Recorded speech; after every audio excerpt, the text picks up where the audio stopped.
Hello and welcome to the Kuyumungi Institute, our Q&A Conversation for Exploration series. I'm Paul Robert, the Executive Director and President of the Institute, and along with my wife, Laura Lee, the Director of Research, Education, and Outreach, and on behalf of our Board of Directors, advisors, volunteers, and supporting members, we want to thank you for joining us today.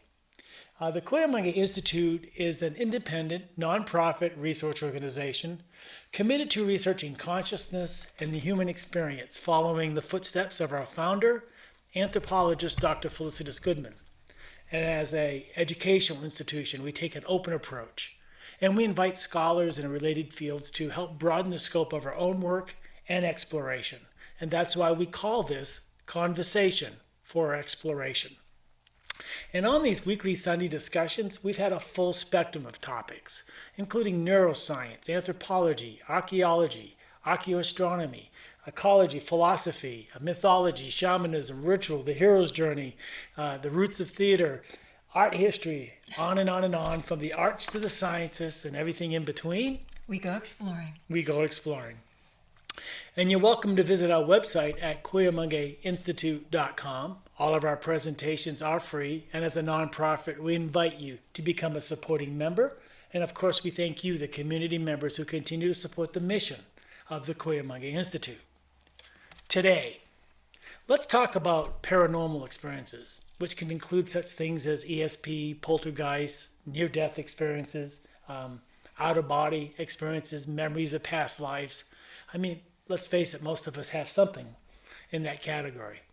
Just the fact that you're here today, at the very least, you're open to these experiences, and most likely you've had some sort of a paranormal experience in your life. It's far more common than we realize. Exactly. Yeah. Well, you're not alone. It's obvious to most of us that this is a fact and that the view is more mainstream than you may think. In fact, in a new recent article published in Forbes magazine, it's titled, "The New Psychological Research says that paranormal experiences are the norm, not the exception." So, no longer a fringe topic. In fact, Max Planck, the father of quantum physics, saw merits in the possibility of a physical realm derived from this non-physical consciousness realm. And astrophysicist Carl Sagan, known for his scientific skepticism, said that that phenomena of children reporting details of a previous life, which upon checking turned out to be accurate, well, they could not have known any other way other than reincarnation. He said this is an area that really deserves serious research and study. And it's been applied. Yeah.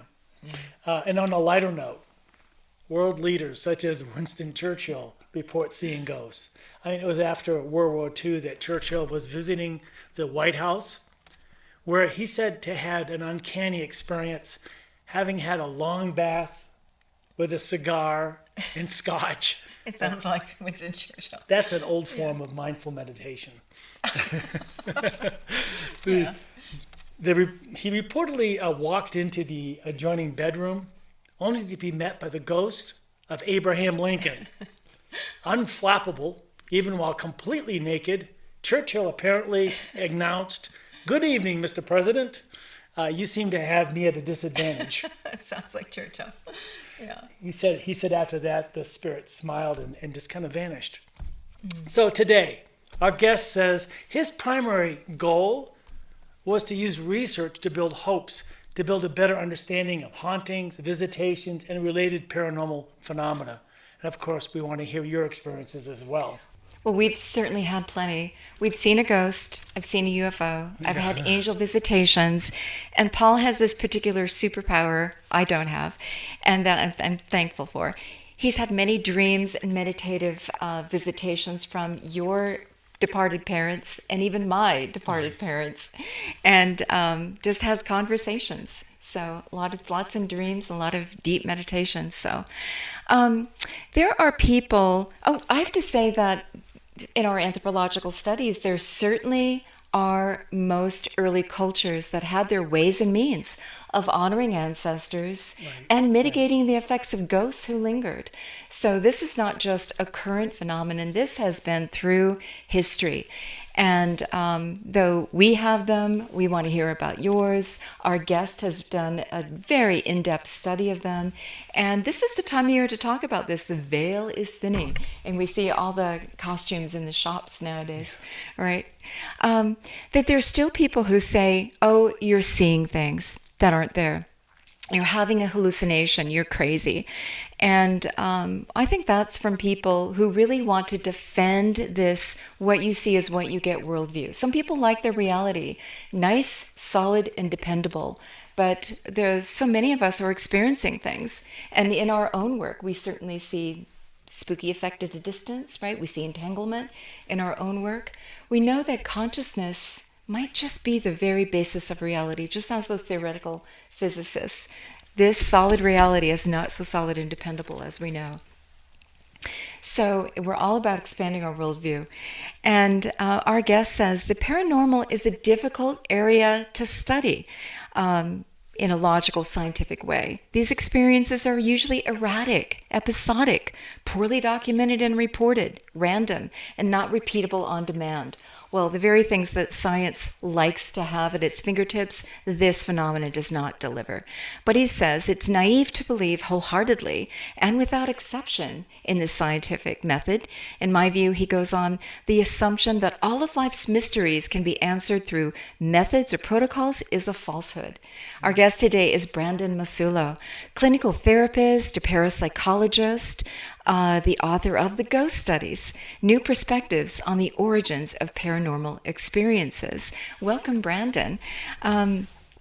Your research on environmental sensitivity and ghost encounters, this 20-year investigation, I understand first started when you were a teenager. And it led you to the halls of academia to try to really investigate this. Tell us your life story. That's a good one. I never think I've ever been asked that. Your journey. Tell me your life story. Yeah, but it did start when I was young, probably about 14. I never had a paranormal experience. I didn't live in a haunted house. I didn't have anything like that happen when I was growing up. But at 14, I just became interested in parapsychology. I got a book from the library. I thought this was something that would be pretty cool to research, learn a little bit more about.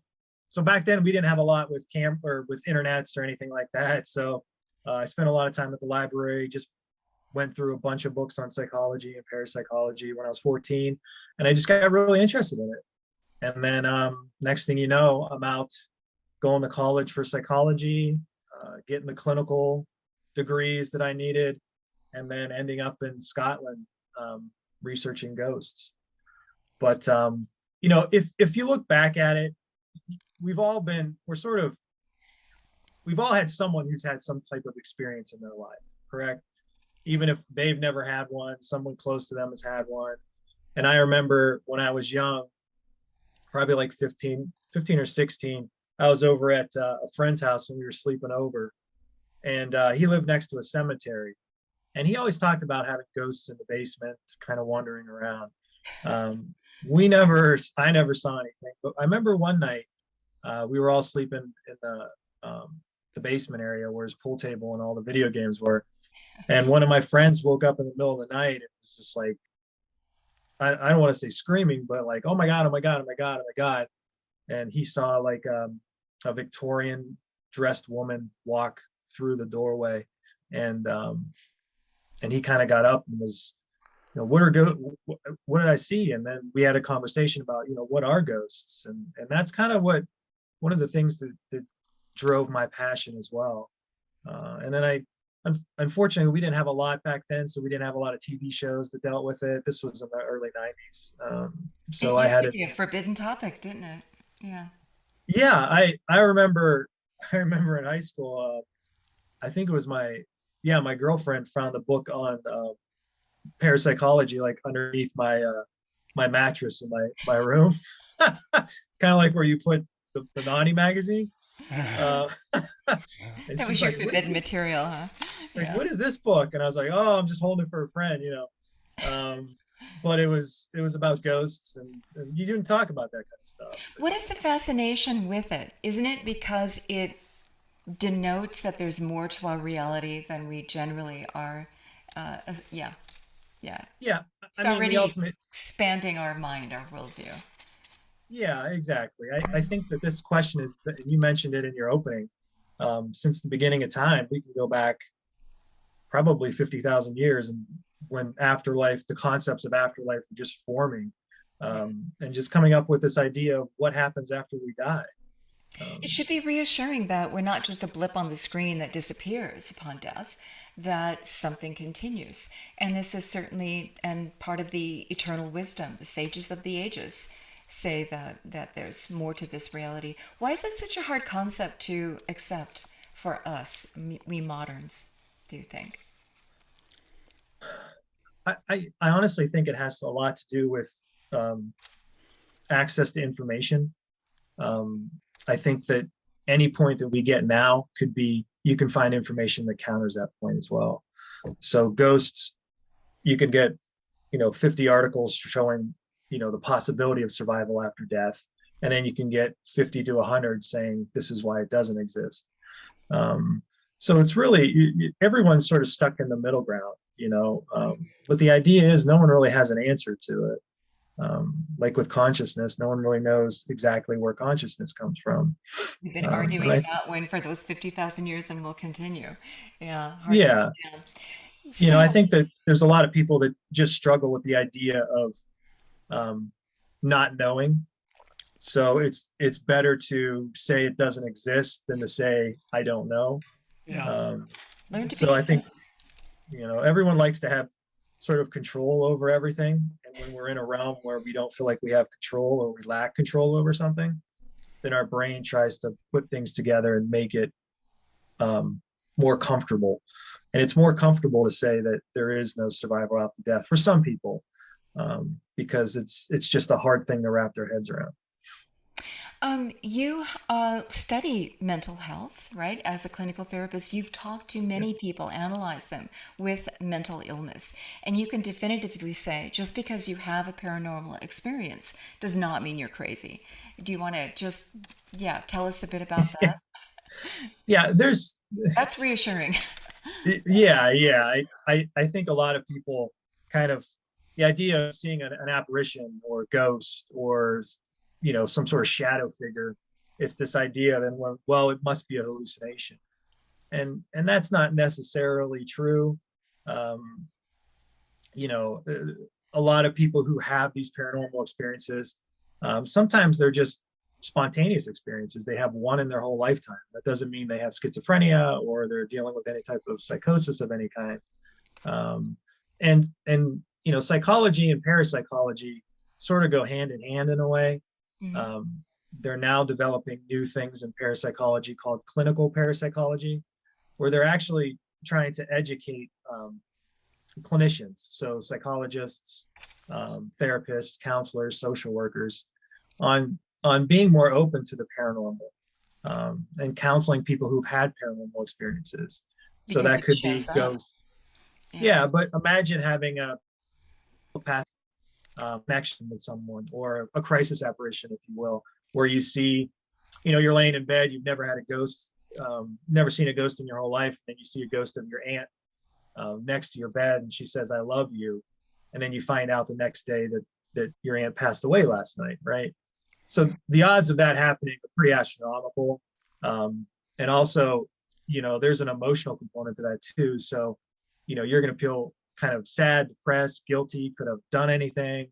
There's emotional components that go sometimes with these experiences as well, especially if sometimes a person has like a premonition that something bad is going to happen, then they don't do anything about it. Then they feel like they may have caused it or could have stopped it. So there's a lot of psychological things tied up with psi ability.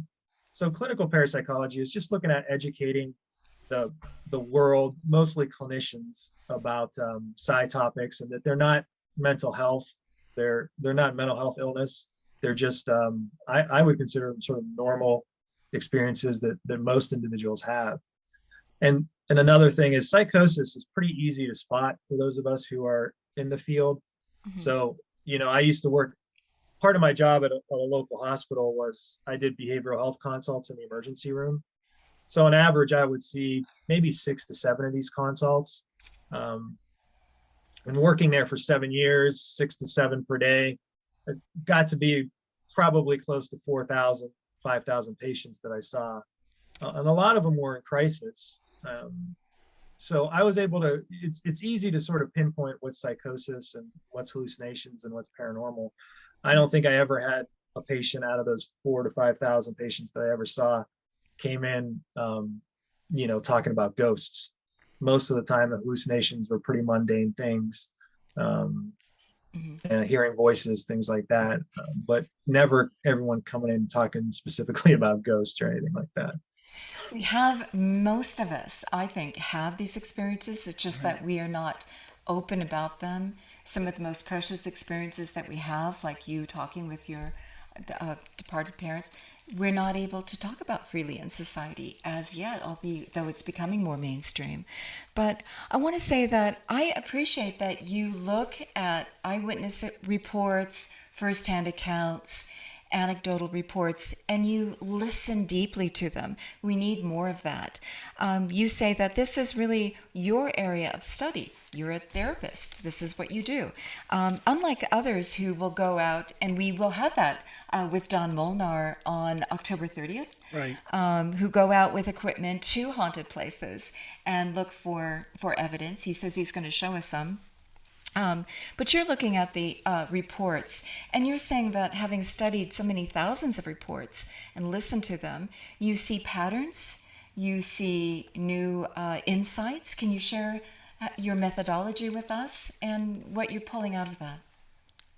Yeah. So, like I said before, I was in the hospital. I worked in the hospital for a number of years, but I've been a clinician for over 20 years now. So I've talked to a lot of people, and anytime you meet a person for the first time, you do sort of an initial evaluation. One of those things is always asking if they have any hallucinations or anything like that. So you get pretty in depth with people, and you get on a personal level pretty quick with them.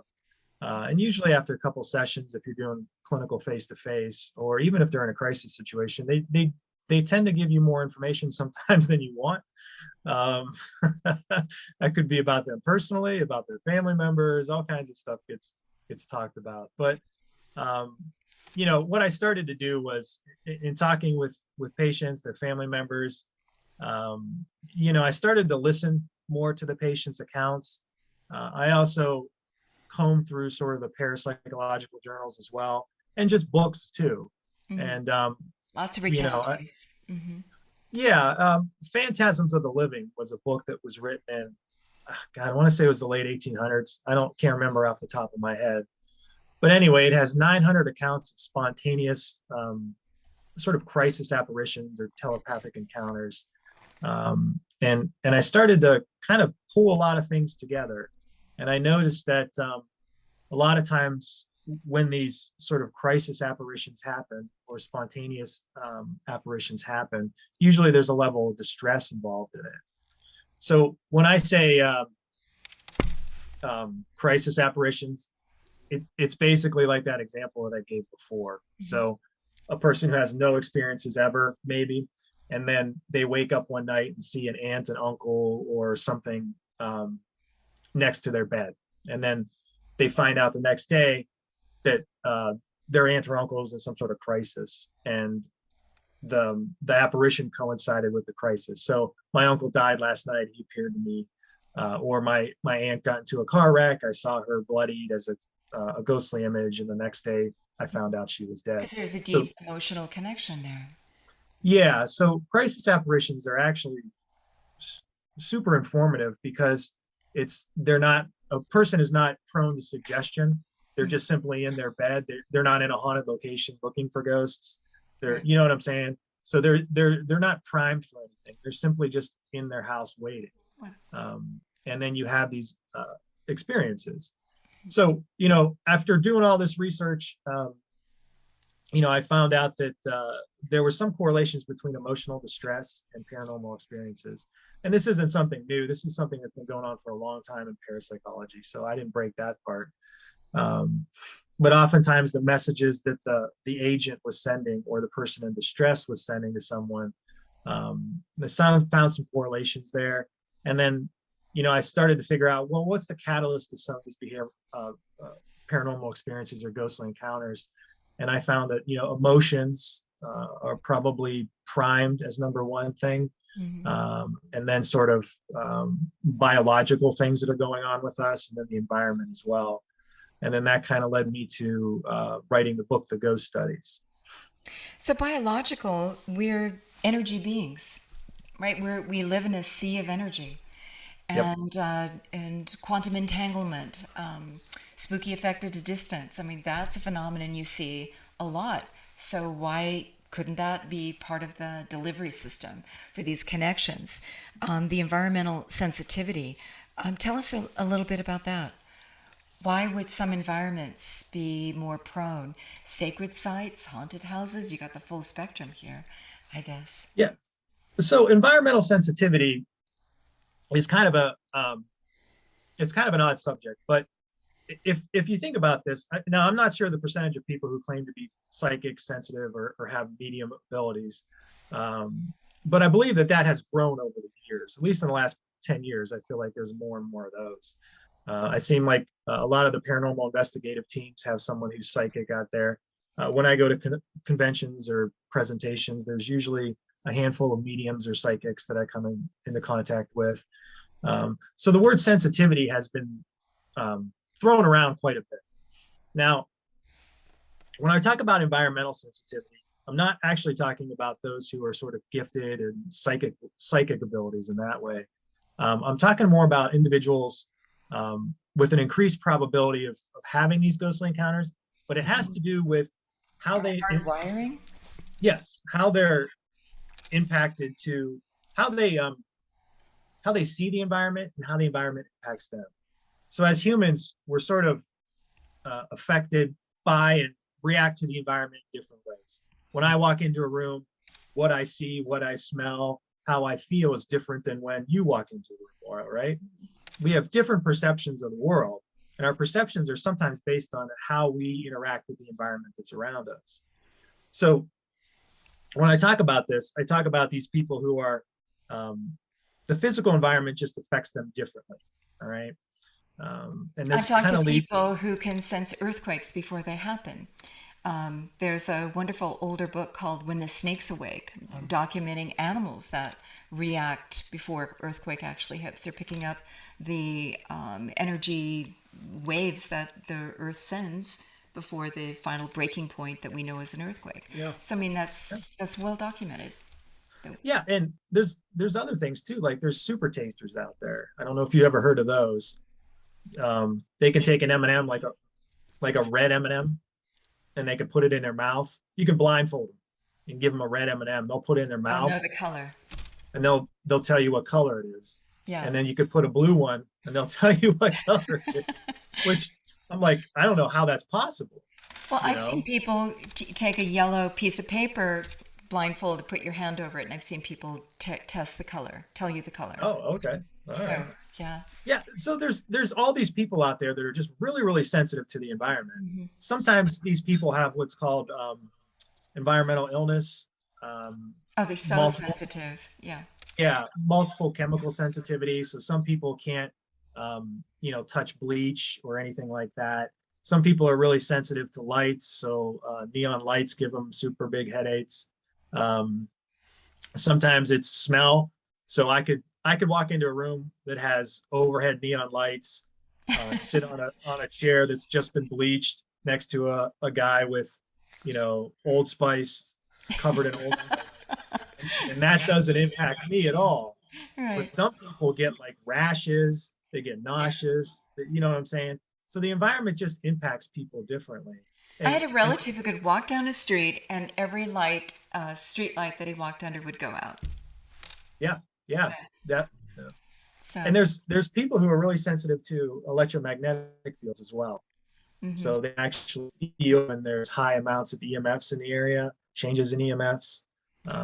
There's a place in the U.S. where they have banned all radiation for those people who want to live there in the quiet zone, electromagnetic quiet zone. Yeah. Mm-hmm. Mm-hmm.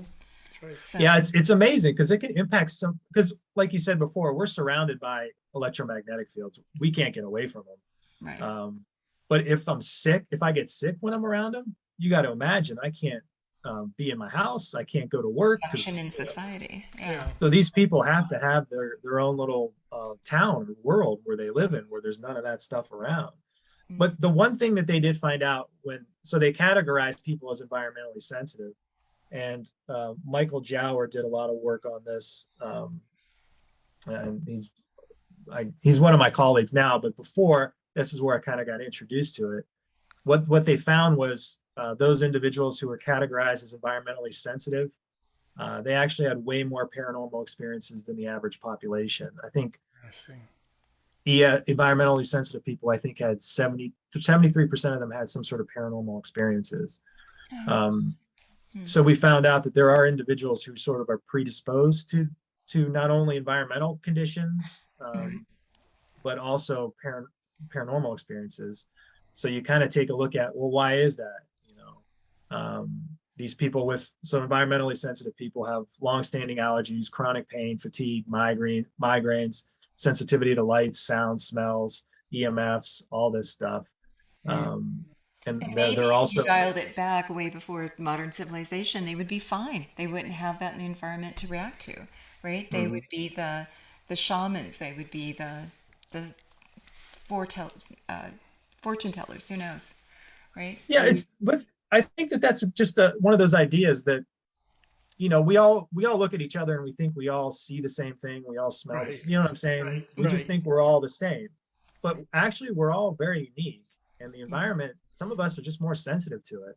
And if I'm more sensitive to the environment, if I'm more sensitive to the environment, maybe there's something I'm picking up on that other people are not. Or it could be that I'm misinterpreting ambiguous stimuli and I believe that that's paranormal, right? So it can go either way. But you mentioned a lot about crisis. Normally people during someone else's crisis, a loved one's crisis, having an episode. So they're receptive. We're bonded, right? We have these emotional bonds. And so these are avenues for heightened emotions to deliver. I mean, I notice a lot happens when you are really in need, right? When your emotions are heightened, you're amped up your energy. So that's a factor, isn't it? Yeah, I talk a lot about, and these are my theories, but they're more hypotheses than anything else. Yeah, of course. It's this idea that when it comes to paranormal experiences, there's usually a catalyst to it, right? So if we talk about these crisis apparitions, there's usually a catalyst. The catalyst is normally something overwhelmingly emotional or trauma-based happening to somebody. But there's more than just crisis apparitions. There's a whole spectrum out there. I'll tell you about my ghost experience. It had nothing. No haunted house, no haunted environment, no crisis, nothing. We were sitting in the middle of 5 acres of woods in a friend's new house. So no chance of it being haunted. And this is Pacific Northwest. It's not Maine where, there's hundreds of years of history in addition. So Paul and I are sitting looking past them. The couple's here, we're here. And there's a sliding glass door in the background with a light, and you can see the first row of trees. Suddenly a breeze goes through the room. It's cold. Everybody's like, a breeze goes through a room. And I'm looking at the door and I see a figure do this, only it's 2-dimensional. It's flat, black, and it's looking at us, and I'm going, and everybody turns around, everybody sees it, and it darts off. But if you had the light, it wasn't shining on a dimensional being. It wasn't a person. It was flat black, like a black hole, like a 2-dimensional cutout, past which we could see the shadow of the trees. And then it was gone. But what was that? What was that? Ghosts are usually white. This one was completely dark. Yeah. So I wish I knew. I don't have the answers. Yeah. But I think when we think about apparitions, there's numerous kinds. There's residual apparitions, which sort of do the same thing, almost like a video playing out. They show up every night, they walk through the kitchen, or they show up every Christmas and walk through the kitchen, whatever the thing. And you have an intelligent apparitions where there's actually some sort of interaction going on, right? Like they're asking me a question, I'm asking them a question. Sometimes they point to something, and then when you go look there, there's an object or something there. And then we have these sort of time slip apparitions where somehow like people look into the past or something like that, and that person from the past looks into the future. And you can go on and on and on about the different sort of categories of apparitions. Right. So when I do the research, it's tough to sort of say, because ghostly phenomena are so complex, there's so many variables that are really going on when a person has an experience, right? So not only do you have their psychological makeup, their biological makeup, and sort of the environment that they're in, but you also have probably millions of other things happening, not only in the environment, but internally in your brain. So there's so many things going on. There's not really one explanation for a ghostly encounter. Right. So if I see an apparition, it doesn't necessarily mean it's my deceased grandma in front of me. There could be a natural explanation for it too, but there could be other things. There could be psi-based stuff. So sort of that super ESP where someone else is thinking it, my mind picks it up. Past life regressions has always been something that's been talked about too. So anytime someone gives you one answer for anything, I think that's a red flag, because there's so many different phenomenon that's going on.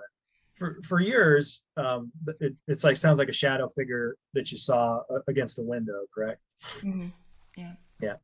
So, there's not, I don't think I can give you a definitive answer, but when I in the book, I go over like my hypotheses, and it covers, it's tough to do in like a short sentence, but it covers residual hauntings pretty well, right? Now, I don't know if that's residual haunting or not, but let's say, for example, that we'll take your example. Let's say somebody was running up to a window and got shot in the back, all right? And I tell you what, let me use my example, because yours is yeah, use your example. yours is kind of weird, to be honest with you. I'm not surprised. Welcome to our I'm world. always the outlier on everything. Yeah. So let's do a typical example. Sure. So let's do Gettysburg, right? Well, I tell you what, we'll do another one. There's a house in Akron that I researched in Akron, Ohio, and there was a woman who was she was in her living room, and as she was in her living room, she was reading a book, and then an apparition. She heard noises upstairs, like footsteps running. She heard those footsteps running outside, out the door, and then a big crash. She saw an apparition of her son, and then he screamed, and it sounded like he died. Very terrifying thing. Yeah. All right. So what later found out was that her son was in Chicago. He was a bricklayer, and he fell off a building and ended up dying at the same time that she had that apparition. Okay. So this occurred, I think, in 1940 sometime. Okay. So you have a woman, there's a telepathic signal, an entanglement happening between her and her son. And this telepathic distress signal is sent to the mother in Akron. And she sees this whole thing play out, correct? We following so far? Yes, right? Of course. Yeah. Okay. So that happens in 1940s. Grandma or the mom ends up moving on. Somebody else buys the house. Somebody comes into the house in 2022. They're sitting in the same living room and they're reading a paper, and all of a sudden they hear footsteps going up and down the hallway. They hear footsteps coming down the hallway, and they see an apparition of a young man. He runs out the door, and it screams and says, it seems like he's dying, right? Mm-hmm. Like an energy imprint that's repeating itself, like Groundhog's Day. Sure. Now, is this an actual case that you've researched? Are these details an actual case? Yeah. Yeah, it's in Fate magazine. It's in the book. The book came out in 2017, and I'm working on other stuff, so my brain is 9 million places. But it's, if anyone buys the book's in there. So what you have is this telepathic distress signal that was sent from son to mother in 1940, and it played out the way it did. Now you get someone in 2022 who's having the same experience. So it's perhaps this telepathic distress signal sometimes laying around in the environment. Some people just pick up on it, like the person in 2022. 30 people could have lived in that house and maybe never had an experience, but this guy did. Now, is this the ghost of the son coming back to haunt this guy? No.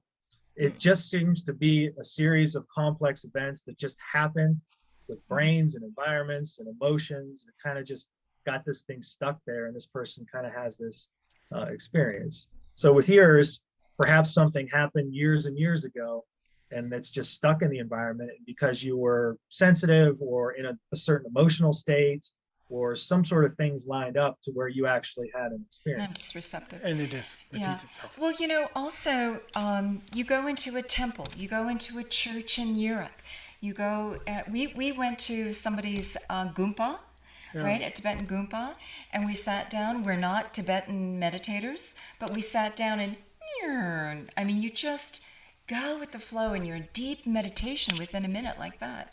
Right? Because there's so much of that went on for so many years in that space. We have a kiva where it's easy to get into that as well. Right. So energy imprint can hang around an environment, right? You know, go to and a sacred space and you feel that. So maybe there's just a field existing. And I think it's so, in giving my little short blurbs about my thoughts, I think it's easy to say, this guy doesn't know what he's talking about. He's just making stuff up as he goes. But I have a whole chapter devoted to sort of what examples of these imprints happening, what could be happening, what entanglement is, which is essentially the connection of minds between distances. There's research on the other end of the spectrum, Right. something beautiful and spiritual, because the same dynamics would work in a universe in which these laws of physics, whether we recognize them fully or not, operate, right? So it depends on what are you going to put into the container. Yeah. I'm just confirming. So what is the most confounding case that you've seen? The one that you just really, you verified, but it defies any description? I feel like every case I'm confounded on, but I think for me, I grew up, like I mentioned, I never had a paranormal experience. After I got my graduate degree here in the States in the clinical counseling part of things, I went over to Scotland to study parapsychology at the University of Edinburgh. And while I was at the University of Edinburgh, my research was at one of the most haunted places in Scotland, which is Mary King's Close. So I spent 5 days essentially alone, and not the whole time. I had to do readings and stuff in the morning, but I walked around alone in one of the most haunted locations, and I had no experiences really. I visited numerous haunted locations all throughout the United States. Even when I was in Scotland, I visited a lot of places. I had no experiences whatsoever. And then I moved back to Ohio, and I live in a rural town in Ohio, and I went to a historical society just literally 10 minutes up the street from me.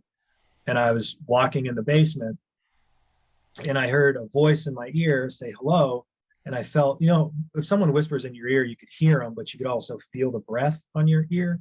So I felt, it's like a tactile thing and an auditory thing at the same time, in an environment that is reportedly haunted. And my brain was kind of going all over the place. Like, what could this be? What happens? I felt it. It was tactile. So, and that's still something I think about every day. I think the odds of that happening, maybe hearing a voice, I could misinterpret it, but hearing the voice and having the breath tactile thing at the same time, to me, is probability wise, it's got to be astronomical as far as that happening. So that's probably the most confounding thing. And I've done research on the history of the place, and I know a little bit about it, but it's one of those things where it's like when if I'm sure everyone's seen the movie Ghostbusters, when they travel all around looking for ghosts, and they go in the library and they come across a ghost, and I think Venkman's like, what do we do now? It's like, hello. Oh, wait. Yeah. And then he's like, then they just back off. But it's like, when you're presented with something like that, you have all this research, you have all this experience, and how do you capture that at the moment? How do you get to the bottom of it at the moment? And fortunately, it's still bouncing around in my head. What was your dissertation on? How did you research it? Yeah, so the dissertation at University of Edinburgh was on environmental sensitivity and paranormal experiences. Yeah, so I did a lot with environmental sensitivity over there. That's sort of what got me. That was what I was known for at the beginning, with everything like that. Um, did you want me to tell you a little bit about what I did at Mary's King's Close? Was that Yes. something Yes, you'd be please. interested in? Okay. Yeah, then we're going to take some questions, comments, stories from our audience. Yeah. Yeah, yeah. So, for those who aren't familiar, Mary King's Close is in Edinburgh. It's on the Royal Mile. It's been on a lot of those ghost shows. It's basically underground apartments and businesses that were used during the 1600s. There's a lot of myths and urban legends surrounding it, but basically people lived underground. They had businesses underground. They had livestock underground, and it was mostly the poor people down there. Reports were that they walled people up when the plague came down in the Mary King's Close and the underground parts of it. I don't know how much of that is actually true, but what's true is that the location has countless haunt type phenomena associated with it. It's currently a tourist attraction right now. But what we looked at was this environmental sensitivity part of things. So what I did was I took a bunch of people, I rounded up 250 participants. Before they took the tour, they took a little questionnaire that categorized them as either environmentally sensitive or not. And then they walked around the location. So the first aim of the study was determining if those categorized as environmentally sensitive did have more prior paranormal experiences, and if they had more experiences while they were walking around Mary King's Close. And it turns out environmentally sensitive people did report more previous paranormal experiences and more experiences while they were at Mary King's Close. So out of 250 participants, do you want to guess how many experiences were had in the location? No. 200. I'm not guessing. 200? Way more than that. Yeah. 601 experiences reported from the 250 participants that went down there. So obviously there were people who were having multiple experiences when they were down there. What kind of experiences? What were they picking up? Everything, apparitions, tactile phenomenon, people tugging at them, audio stuff, hearing stuff, change in temperature, energy, like seeing lights, seeing energy, everything. So we did that. And then we also looked at, what's the difference between people who are sensitive, environmentally sensitive, non-sensitive. And, towards the end, the findings, I really wasn't sure what they would be, but gave evidence that, possibly are people misinterpreting the environment. Or, like I said, there's no way to know that maybe people are just picking up on things that the normal average population just aren't picking up on. Maybe these environmentally sensitive people are just better at sensing external magnetic fields. Maybe they're just better at picking up something that's science really hasn't figured out quite yet either. Exactly. So are we going to build instruments? And some people are trying to pick that up, right? Have you looked into those? Yeah, I mean, right now it's In its a infancy. lot of people. Yeah, a lot of people use like EMF meters or electromagnetic field meters a lot. Data logging too, which is just gaining. Some of these data loggers can get like, I think, 90,000 samples per second or something like that. So you can get to know the environment really well. But what they're trying to do in parapsychology is not so much develop technology to detect ghosts, but if somebody has an experience, they can correlate that with environmental changes. So Right. Right. if if a Something in the person sees an field is apparition, shifting. Yeah. yeah. So if you have all this data, so you have data from 24 hours at a location, so you could see sort of standard deviations and means and all that stuff. If you notice that a person has an apparition at like 3:34 a.m. and all your readings are shooting high, like your EMFs are going high, your ions, whatever else they're kind of looking at. If you see that high and you can correlate an experience with a change in the environment, then you have some sort of basis to make theories or hypotheses. And they've actually done that. There is a study out there where there was some poltergeist type activity. There was a ball in a haunted location, like a beach ball. And what they noticed was right before the ball mysteriously moved. In other words, there was no one around. It just kind of fell off the chair. Right before that happened, I think there was A spike of some the sort. EMF. Yeah, there was a spike, EMF spike of, I think, 2 standard deviations. I can't remember if it went up or down, but there was a change in EMFs or electromagnetic fields in the environment prior to a paranormal experience happening within milliseconds. So the idea is, okay, something's changing in the environment. What is it? Is that our ghost energy and it pushed the ball? Was there some sort of energy change that caused the ball to fall off? Or, if we correlate experiences with that. It would make sense that a field and a field, this field, that field comes together somehow, right? For communication to happen or some sort of exchange to happen, call and response to happen. It's just interesting. We have astronomers who can devise telescopes to see the most distant starlight, right? And capture that. Why not some of this kind of EM field? One of these days it will get invented. But I would have to say, we already are those instruments, right? Nature has created those instruments to detect this. These are the people that you're talking about. Right. The people that are right sensitive. here is the instrument. We're walking in that instrument. So I mean, we're all magnetic fields, and we're all electricity. We're essentially electric beings as we walk around.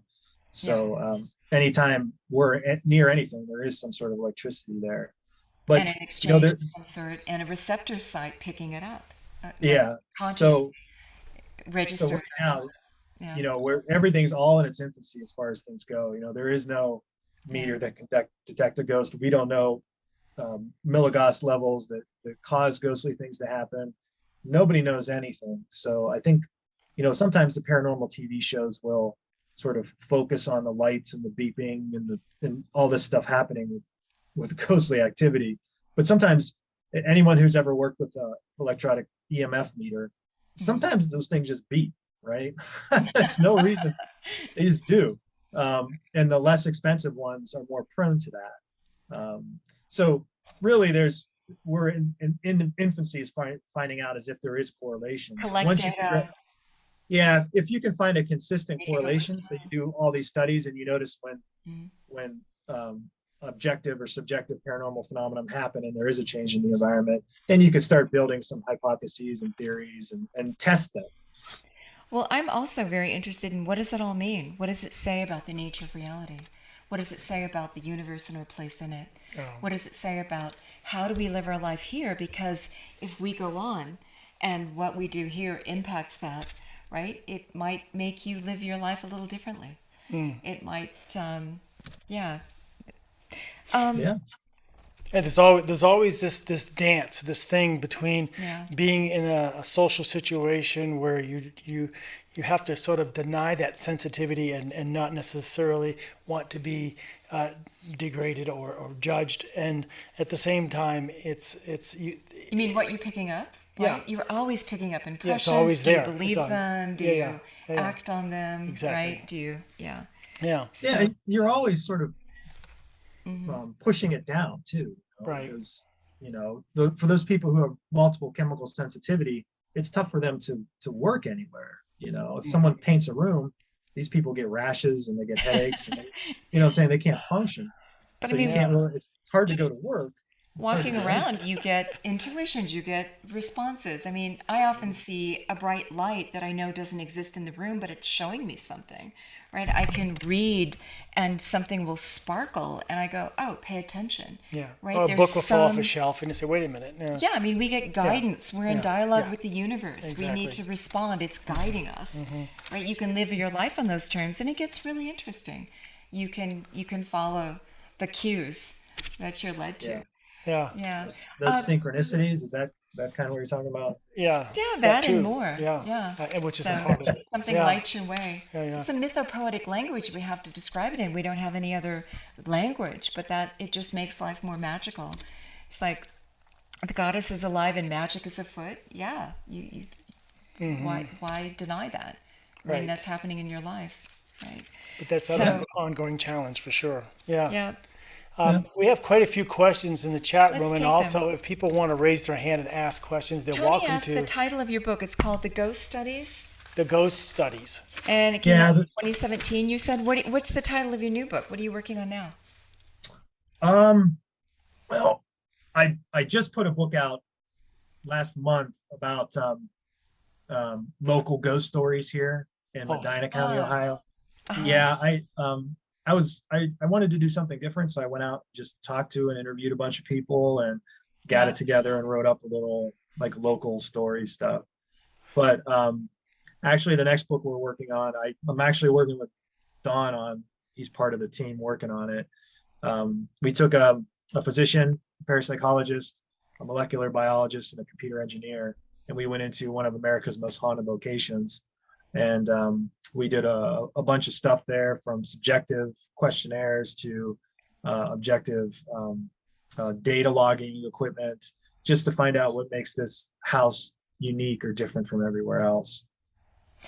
We have a friend who used to live in Jerome, Arizona. So it's a little mining town Oh, yeah. up on the side of a hill. Went in the 1950s when the mining stopped. The 50 people left in this town said, if we're going to be a ghost town, let's be a ghost town. So they created a ghost town tourist place. But our friend Midge went in and started to collect the ghost stories from the hospital, from the minings, from the this, from the that. A very old town, right? A couple hundred years old. And she said, I went in as a skeptic, but when I started to talk to the people who had worked in the hospital, the fire chief, the police, all these credible people, she said, I had to, and I'm collecting their stories. I had to wonder. So she became a believer just by researching it. Yeah. But it'd be interesting if every locale started to collect their stories and put them out. So I think you've done a service to your town. Yeah, it was one of those things where, so I've and I know a lot of people don't know who I am really, but I did, all my stuff has really been academic. I've done a lot of literature reviews. I have co-authored articles in Cornell Quarterly, Frontiers of Psychology, Journal of I always forget that, Journal of the Society for Psychical Research, and then my research in environmental sensitivity. And the Ghost Studies book is basically just bringing together all the latest science and throwing some of my thoughts and ramblings and hypotheses out there that kind of brings the stuff together. So stepping outside that and going into like a book where it's mainly entertainment and fun, it was a nice step for me, because I think that helps you. It helps you as a writer, but it also helps you as someone who interviewer too. But it also helps you as kind of looking at what local history is a good way to look at the importance of the history of a location. So I come in there with my academic lens and I just go boom, boom, boom, boom, boom, boom. This is what I see. I think it's important to look at the perspective, the history, what's attached to it, the narrative attached to it, the perspectives attached to a location, Right. The feelings, the emotions that people get when they walk into the field. This is all part of it. So, I found that really helpful.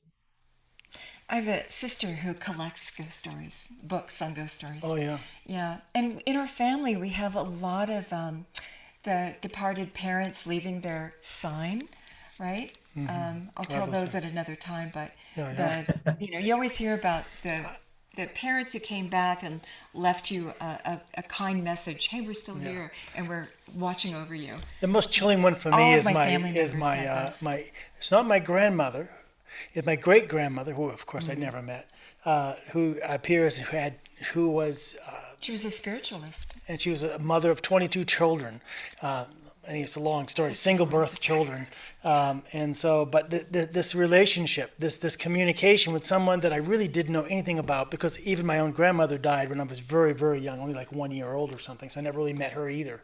But that family thing of coming back, coming forth and then appearing and having that experience, that connectedness. So I think people just have some superpowers, and that's yours, speaking to the the loved ones. let's take some questions, and I'm going to go. One of the first questions I think Martha was asking way back in the beginning was, is a correlation between people who have a belief system of the survival of after death with having paranormal experiences? Is there a relationship between believing in after death and the paranormal I think there's a experience? correlation between being open to that, so that therefore when you that can open to happens, both. you're not dismissing it. Yeah.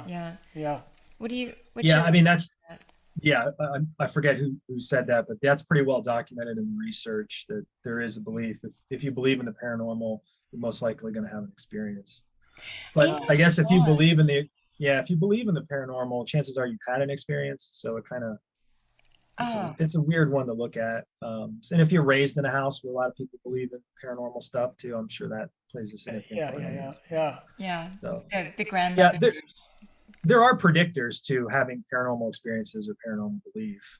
What are Um, Yeah. some of those predictors? well, like I said, um, past or paranormal belief, being raised in a house like that. Um, I can't think of them all off the top of my head, but there's a whole book that I think Harvey Irwin wrote about research into paranormal beliefs.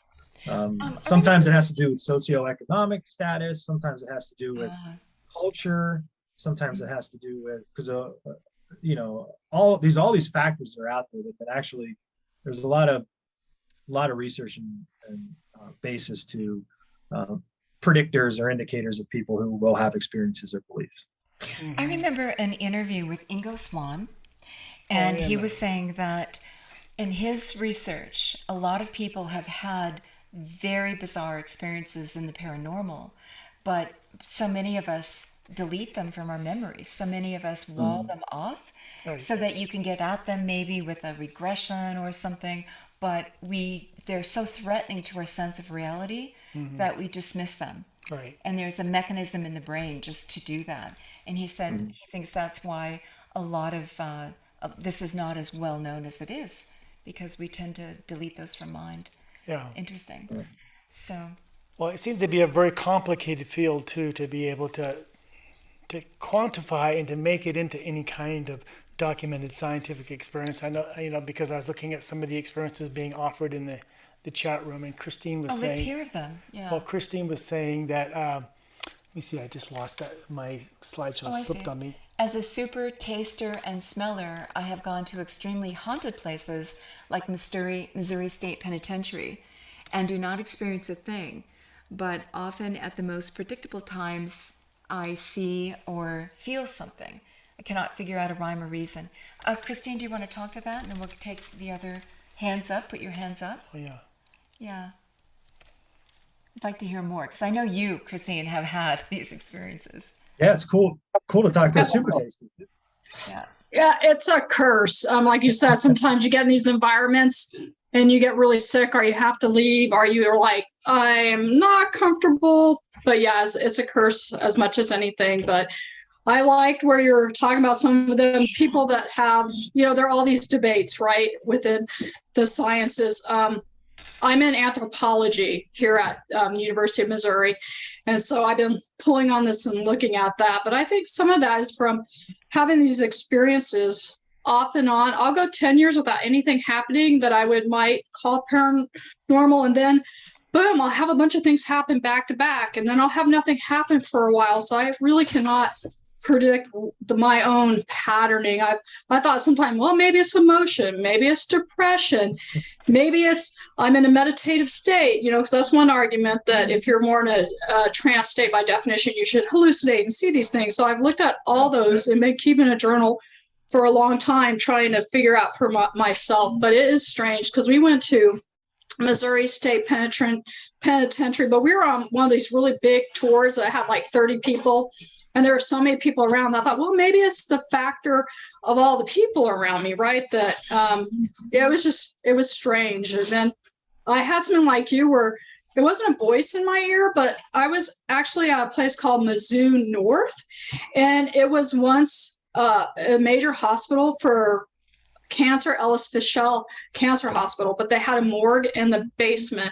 But then Mizzou, the University of Missouri, redid the whole building, and they had staff and labs. I had my archaeology lab in there, but they put a restaurant downstairs. And I used to go down and get my coffee and maybe a quick breakfast. I have 2 young kids at the time, not thinking anything about any of this, and been down there a bunch of times. And I see a person walk by right past me this way, comes in through some doors, walks past me. I think nothing about it. but I'm fumbling to grab my wallet out of my purse, holding coffee in a tray and juggling. There's no real counter space. So I'm juggling, trying to get my money out. And I feel this breath behind me. And I can feel the impatience. This person is really impatient. Like I can imagine the person tapping their foot. I turn around to tell the person, I'm so sorry. I'm just having an off morning. Just give me one more minute. I turn around, there's nobody there. And I looked to the attendant who I knew for a while, for over a year. And I asked her, I said, wasn't somebody just walking the door? And she's like, no. I'm like, are you sure? And she goes, yes. And I go, I just really thought I saw somebody and I felt them breathing on the back of my neck. She goes, oh, it's probably the ghost that's in the kitchen staff. We've lost kitchen staff. They were not able to keep the restaurant open in the basement because they kept having all kinds of problems. Then the director, like 3 months later, the director of the archaeology museum told us that they had cameras in the kitchen and they still don't know how it happened, but the kitchen caught on fire for reasons that science cannot explain. But it was just strange. So it's one of the cases where you're just, doing your thing, you're just getting coffee and some food, and the next thing you feel like someone's breathing down your neck. But that was one of the ones where I was like, did that really just happen? Yeah. Weird fun. I think a lot of what you're talking about is they're moving away from, because it used to be, well, something's going on in the environment. Right? We have to figure out what's going on in the environment. So there was an article that we wrote, Frontiers in Psychology, which looked at sort of all these environmental variables that we've really associated with haunt type phenomenon for the past 20 years. And that's sort of your lighting levels, your air quality, your temperature, infrasound is a big one, EMFs, embedded static cues. These are your mirrors, portraits, haunt type things that are going around. And what they really found out was that none of those things can conclusively determine anything. So in other words, it's not the environment that's causing the haunting or ghost-like experience. So the thing is now we're moving more into this idea where it's the right person in the right setting, correct? So it's a mixture of a person and environment. And when you come with a person, you get a narrative, you get all the stuff you talked about, the emotions behind it. Right. That you'll never figure out exactly why that happens, because it's such a complex, like you said, it's such a complex phenomenon that pinpointing. You've been writing your diary, you've been trying.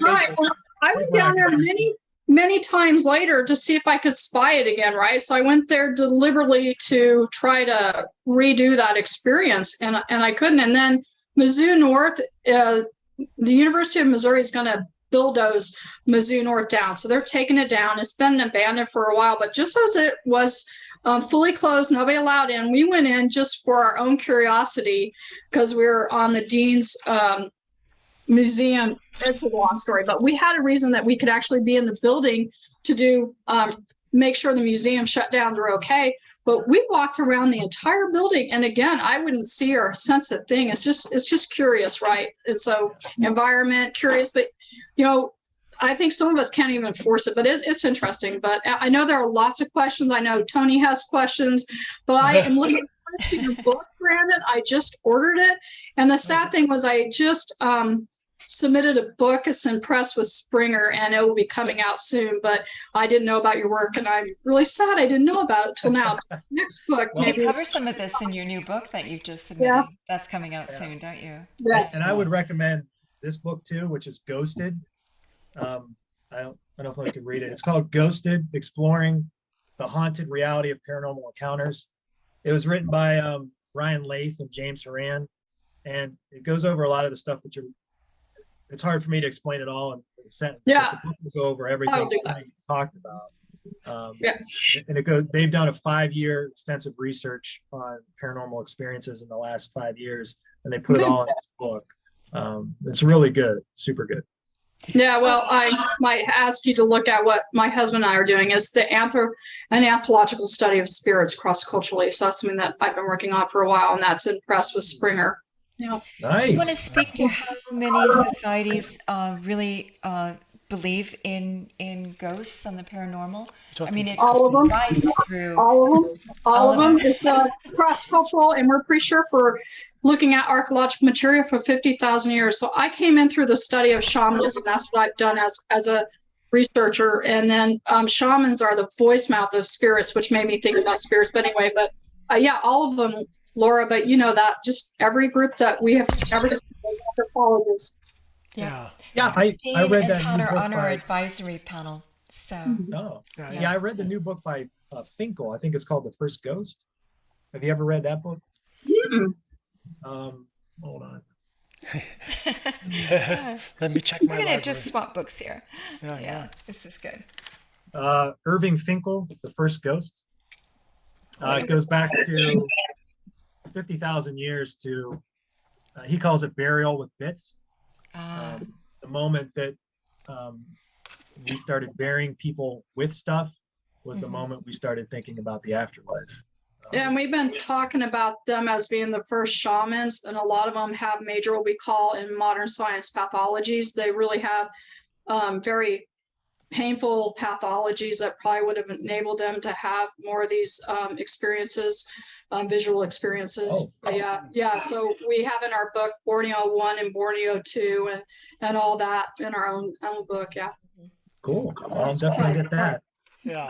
Margaret Mead felt that one of the most important artifacts. She was really into the paranormal big time. Margaret Mead was. Yeah. Mm-hmm. Yeah, but a bone healed, she felt, was one of the earliest signs of real, true civilization, because we care for those who are injured, but also this impulse to care for the dead and give them a beautiful burial and something to go into an afterlife, probably from our own experiences, right? Probably these kind of experiences really formulate our cosmology early on to a large degree, I would think. Yeah. Well, and just I want to add one more thing because it plays into CI. But a lot of these upper Paleolithic burials have music makers with them, and I would propose that they're either drumming or rattling. So it's once you start believing in it, you believe you can channel them, you can organize that interaction, that human spirit contact. But all these early burials also have the noise makers for inducing sound induction trance states to visit the spirit world, I would suggest, or do suggest. Yeah. Yep. So thank you. Christine, once again, Thank you. Thanks for coming. It's great. Right t-shirt for the occasion. I thought, why not? I feel like Velma, the scientist trying to find the science. Sorry, my spirit guide is Velma. Thanks. All right. I'm going to go to Tony Hull. Tony was on the program last week as an astrophysicist talking about the James Webb Space Telescope, but today he has questions for you. Hi, Tony. Yeah. Hi, Paul, Laura, and hi, Brandon. Really enjoying the program. Hope you can hear me okay. Number one, as a graduate student in astrophysics, walking along Chestnut Street in Philadelphia, I encountered two friends walking the other direction. They said, "Oh, I've just lost my glasses over in the Annenberg Plaza." Something very strange happened. A voice came out of my mouth, and I was 12 feet overhead looking down, and it said, "Come with me, I know where they are." And me overhead looking down thinking, "Oh, this is going to be interesting." And we walked about 2.5 blocks to the Annenberg Plaza. I walked into the Ivy, bent over, picked up and handed them the glasses. No hunting whatsoever. So I don't know where this falls in the spectrum of things, but this was certainly an eye-opener. It pointed out that things are not always the way they would seem to be. Wow. So was that like an out-of-body experience then? Well, I was looking down at myself. Yeah. And the physical body spoke. The one that was 12 feet up overhead or 15 feet overhead was me. This was me witnessing the phenomena. Damn. So, I think, hey, this is interesting. Yeah, I mean, you see similar things with you see Yeah. similar things with near-death experiences, but not quite when you're alive doing that, you know. And conscious. It was very vivid, and for the next 2 years, I told the story a little bit, of course, and I had people whenever they lost something, Tony. It didn't work that way though, but this one it just clicked right in. That seems to me more like the still small voice within that speaks to you, that warns you, that tells you, that guides you. And I think those voices speak to us a lot. But seeing I know the that visual I know is that interesting. Yeah. I know those voices, and I've probably spent 400 or 500 nights out backpacking, sleeping under the stars in the desert. And I always listen to where I should put my sleeping bag. I do not necessarily go to the most comfortable looking piece of land with the most beautiful view. A voice always tells me where to go. And yeah, I've never encountered a scorpion or a rattlesnake or anything like that in this process. So I have a certain comfort in that this could happen. Yeah. Um, so a follow-up question I have, and many of these discussions I've had have been on the topic of coincidence. And I'm wondering how the paranormal and the subject of coincidence and the researches that are happening in both map into each other, if you would comment on that. I honestly can't think of anything off the top of my head. I know there's been some anecdotal type stuff about the probability of something happening at that like it's like a crisis apparition, for example. The probability of seeing my aunt on the night that she dies in the same clothes or something like that. But I don't think I'm well versed on the coincidences and paranormal experiences part of things. So sorry I can't point you in the right direction or give you any sort of insight on that. Well, this might be part of a dialogue because there is quite a bit of research that's being done on that side too. And I do plan to get your books. I'm also studying the other side. And I've Yeah. had many, many impossible experiences. I won't go into them now. I'd be happy to talk to you about them separately. Yeah. No, But that's great. it happens a lot. Another observation I have, I spend quite a bit of time uh, in Mainz, Germany, a city, an industrial city that was very heavily bombed during World War II, including the people as well as the factories. Um, and there are areas, blocks, where I almost can't breathe, where I feel something horrible happen, and almost like voices are screaming at me that something is happening. And I go through them very quickly, and I hold my breath, and Yeah. I go through them as little as possible. But Yeah. I've noticed this uh, distinctly, not only in Mainz but other cities in Europe which were bombed, that there is a different feeling, and I thought this might be Yeah. I think that's a good, so certain environments do impact you differently than other places. So you don't get that feeling when you're at a McDonald's or anything like that, correct? It happens in certain environments for you.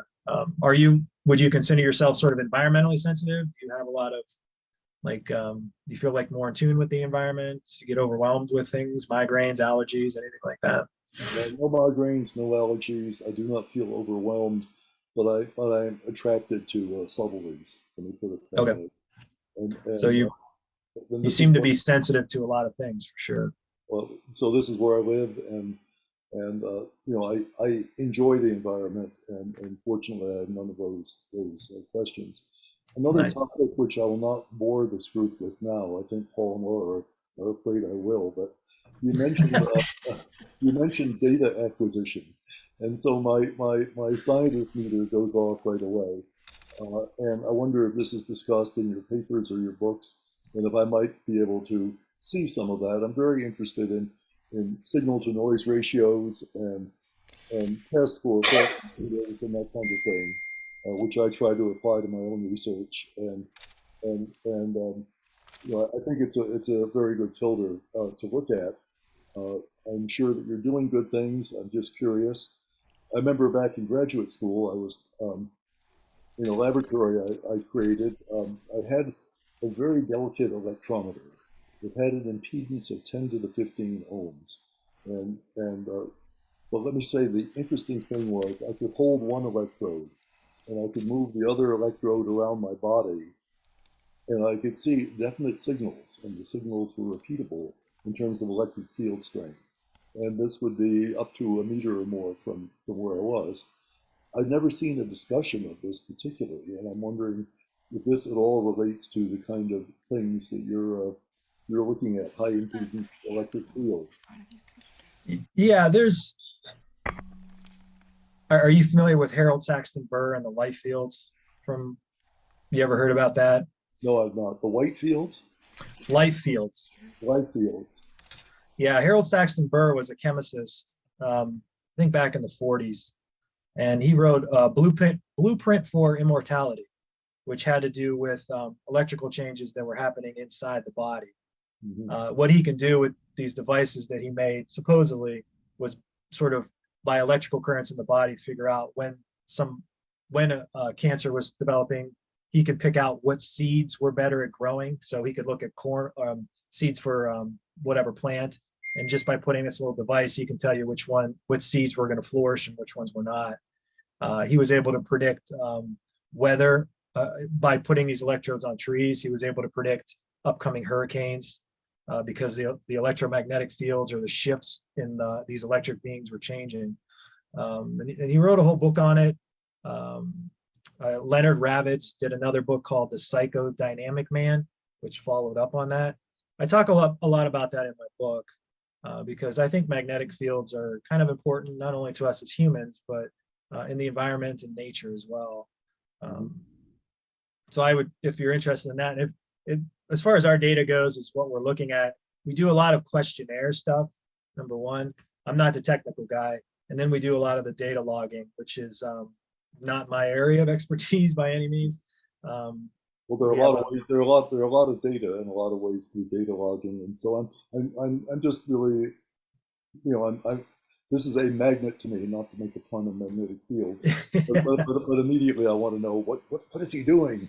How is this done? There's a computer engineer and molecular biologist who are sort of the guys who talk about all that in the upcoming stuff that we're doing.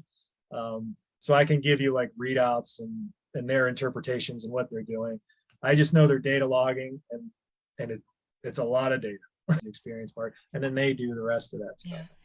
I just want to. Does epigenetics come in at all in what you're doing? What we're doing, no, but I know genetically speaking, I do feel like belief is sort of passed down genetically. I don't know if that's nature versus nurture, but who knows? But no, we didn't really get into genetics part of it.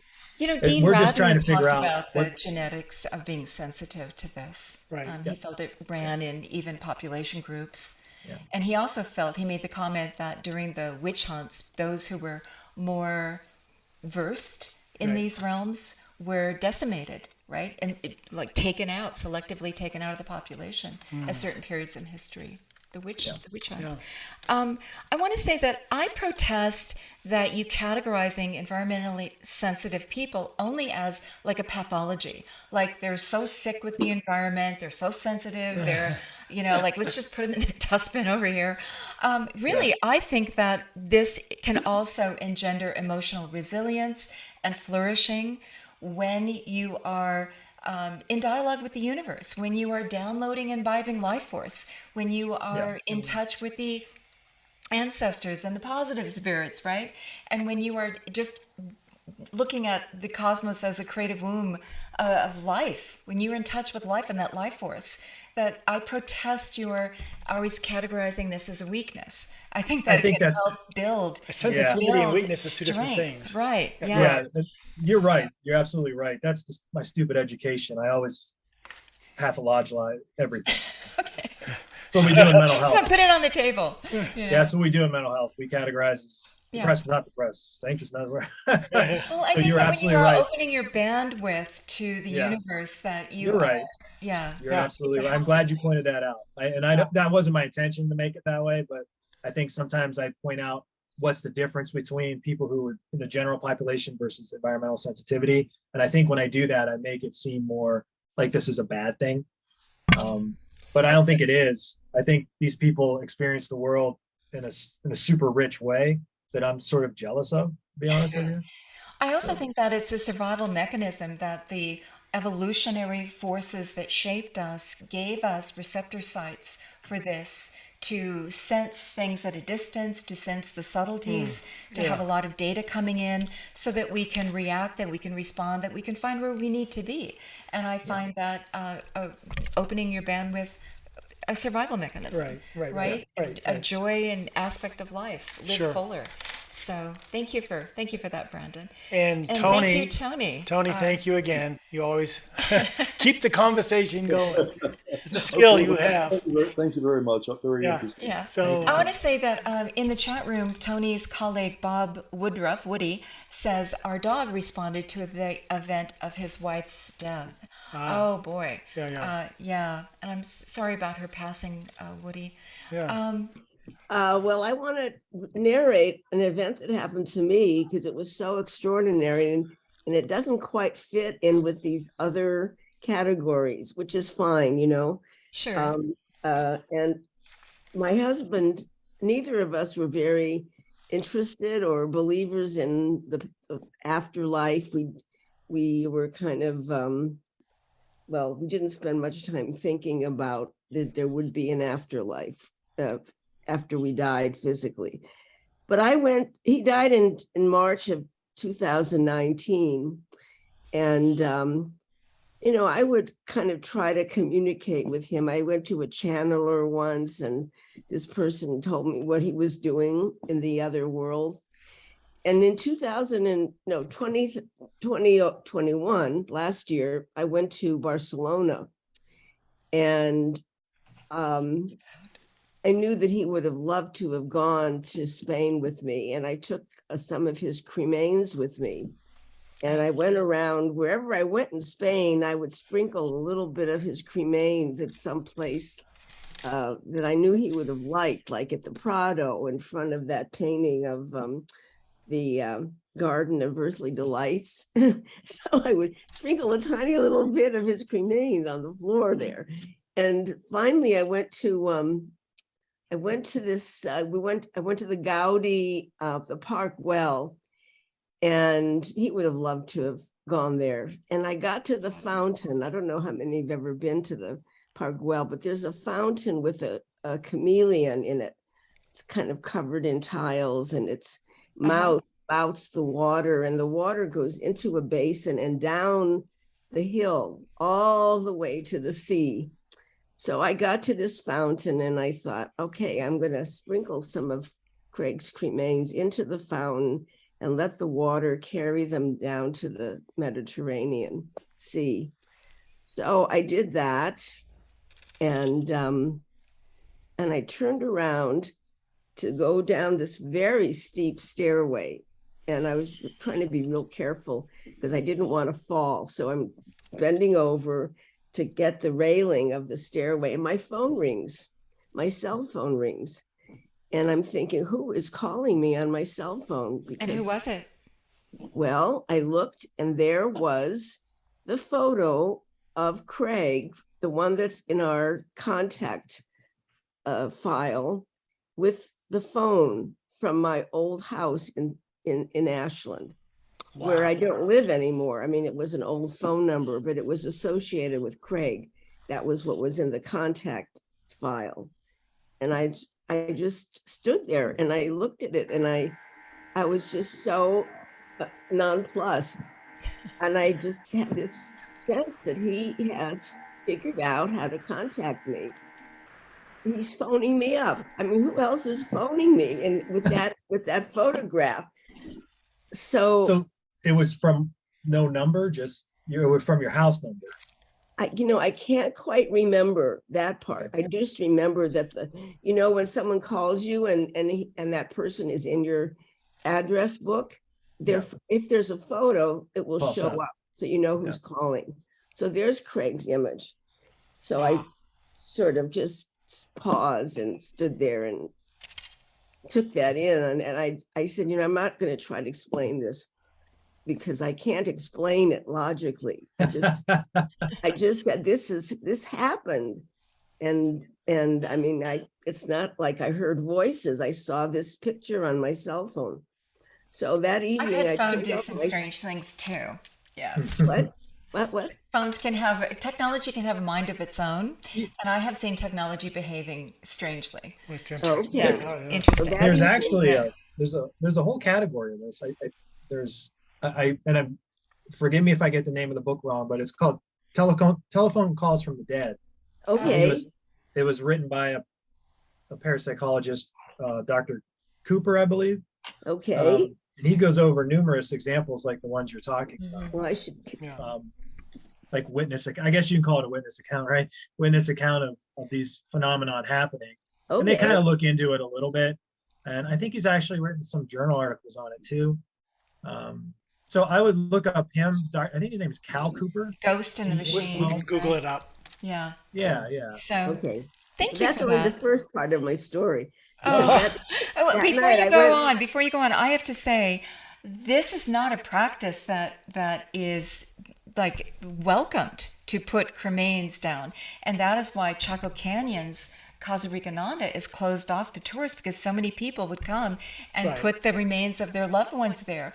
We were at Chaco when you could actually get into it, when you could walk into Casa Ricananda.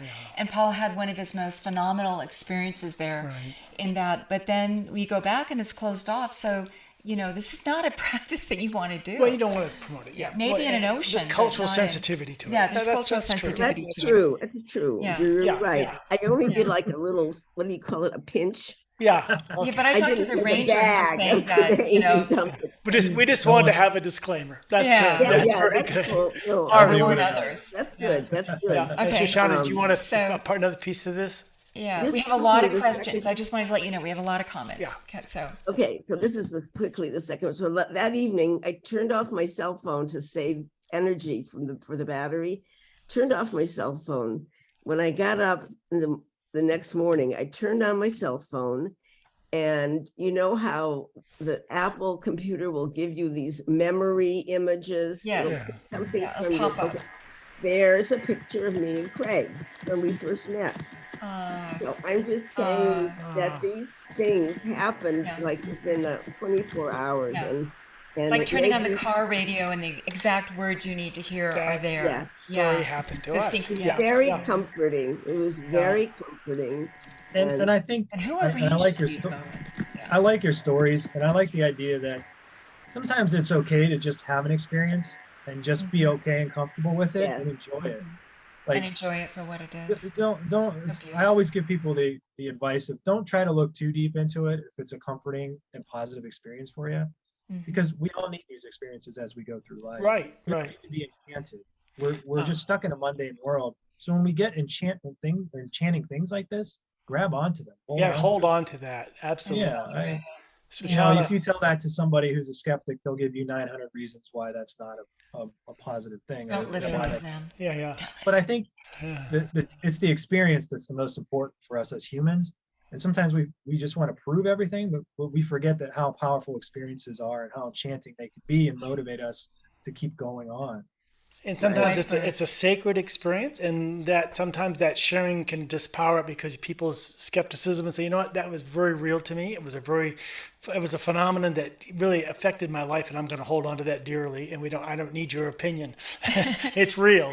And This But we skeptic could have been celebrate me 10 years ago. So, Yeah. I could There have you been go. the skeptic 10 Yeah, years ago. I was telling the that. same way. If And you were I telling know. that story 10 years ago, I'd have gone through 9 ways that it could be debunked or whatever. But I honestly, looking at things, the experience is the most powerful thing. And you're not the only one having these sort of phantom Right. phone calls, telephone calls from the dead. And, they're pretty powerful experiences. So just hold on to that. And thank take you so comfort much, in that Shoshana. many have had those. Thank you, Yeah. Shoshana. That Yeah, was a beautiful story. beautiful story. Yeah. And of course, we have a dozen questions as well. And I'll just mention a personal story that relates to Laura and I, very specifically following what Shoshana just offered. And that was 1 year after Laura's mother passed. We said, let's get together and light a candle and do a little ritual, a little ceremony in remembrance. And so we called up Laura's sister, Kim, who's actually in the room. And we said, Kim, let's do a time. Let's both light candles and let's turn on our cameras and do a Zoom thing or something like that and share the And experience. share memories, share blessings, light a candle. So I had run an errand to the grocery store and was coming back to have the meeting. And I kind of hadn't forgot the meeting. I knew we had it. I had a lot going on. The one thing I remember is that Laura's mother always told me, she knew I played piano, and she had this fantasy that I was going to be able to play her most favorite song ever as a memory of her. And it's not a song that I'm that skilled at, that I'm that comfortable with, but it's with not Johnny Mathis. But, No, No, got it. Nat, Yeah. Nat King King Cole, Cole. Unforgettable. unforgettable. Yeah. So unforgettable, and so Yeah. it's not. So here I am in the car on the way. Turn on the radio, and the song is just starting, blasting, and it's on a radio station. It does not play classics, and so for that song to be on the radio, and I'm almost in tears because I cannot believe that this song is playing when we decided to have a 1-year anniversary in memory of Bernice. So anyway, that was my story. Well, we did that. I'll continue. So we did this for many years. I'll make it quick. We did this for several years. Her birth date, Mother's date, the date of her death. We'd get together with the sisters and we'd have these stories and we'd light a candle.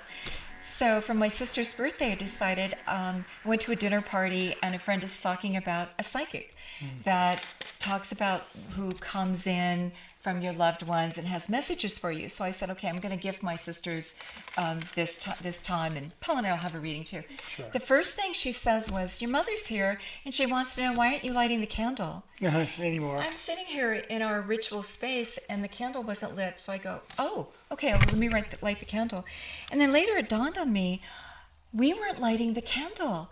My sisters and I would talk, we'd communicate, we'd text, we'd have these memories on those moments, but we got lazy and we didn't light the candle. And I'm wondering if that's the message. So now we're lighting the candle. Yeah. Yes. Let's So- take some questions. And Todd Van Poel's been waiting also for 30 minutes. Hello, Todd. Let's add Okay, you you've to done your wait time, Todd. Now you feel comfortable Yeah, talking. That's right. Yeah. Thank you. And Brandon, thank you for presenting, taking your time to talk with us. One of the you're things welcome.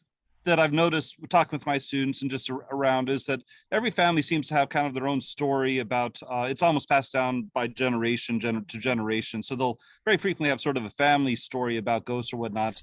But one of the things that's really unusual, cross-culturally speaking, about U.S. ghost stories seems to be just how closely the ghost parallels the person. And so they look just like the person, or they're wearing the person's favorite jersey or whatever. Whereas when you look more broadly cross-culturally, a lot of times ghosts don't look at all like the person. So they're a whirlwind, or there's something like that, where the uniqueness of the individual isn't as apparent as it is in our ghost stories. A lot of times they just become sort of ancestor spirits, and they're just sort of put together into almost like an indescript or undefinable group of people, as opposed to having that sort of individual essence. Have you run across that in your research, or do you have any insights into that? I love your analysis of that. That was very succinct and very good. The U.S. ghosts are different, more or less. Interesting. And I think there's a lot of things that are morphed into there, and I'm sure you know this too. Sort of like media, pop culture, they're telling us what we should be seeing and what ghosts should be. I think that plays a little part of it. But I also do think that, as I've been doing my research, I always get asked questions like, why are ghosts wearing clothes? Like, does the ghost choose what clothes it wears? Why is it wearing this outfit and not that outfit? For me, I always sort of lose sometimes track of the small details, like the micro stuff, because I'm more in the macro world. like if a ghost is in front of me, I'm not worried about what it's wearing. I'm just worried about, full torso apparition staring me in the face. But there is a guy wrote a book. His name was, Tyrrell, Tyreel, called Apparitions. In the book in Apparitions, he goes over in depth what he calls these, I can't remember the name of it, but he goes over why ghosts are seen with clothes, why sometimes they're seen with accessories like a dog or a horse or a favorite cane or a hat, and why people are doing this or why people are seeing this. So there is a lot of books written about it. There's a little bit of research on it, but I don't know if I can definitely say for sure anything that's going on. I would look up Tyrrell's book called Apparitions. It was written in late 40s, early 50s, and it still holds up to this day. I don't think we can make the assumption that ghosts are there putting on clothes in whatever realm they're in. I think that they're projecting what they want us to see to feel comfortable in. Like Jodie Foster in the movie Contact, the aliens come and look like her father, so she feels comfortable to have a conversation. I think it's quite possible that this this is a language between two realms, and that it's about making a connection, or symbols, or gestures, or it's Yeah, a communicative device. I think that plays a part in it. And I think that's one of those sort of beliefs that's been passed around from generation to generation. You know, if my grandfather ghost is going to look like I want my grandfather ghost to look like, right? He's not going to look grotesque or horrible, because I don't, psychologically, I probably won't be able to handle that. So I there's so much because in that case, it's more of a psi thing, like a super psi type thing, like not so much a discarnate entity, but it's more of what my brain is doing to project something external. So that takes away the idea that it's a discarnate entity that's external. That's more my brain making it up. But you know, I think these things have been tackled ever since, like, the 40s and 50s has a lot of good stuff on ghosts, so that kind of gets ignored.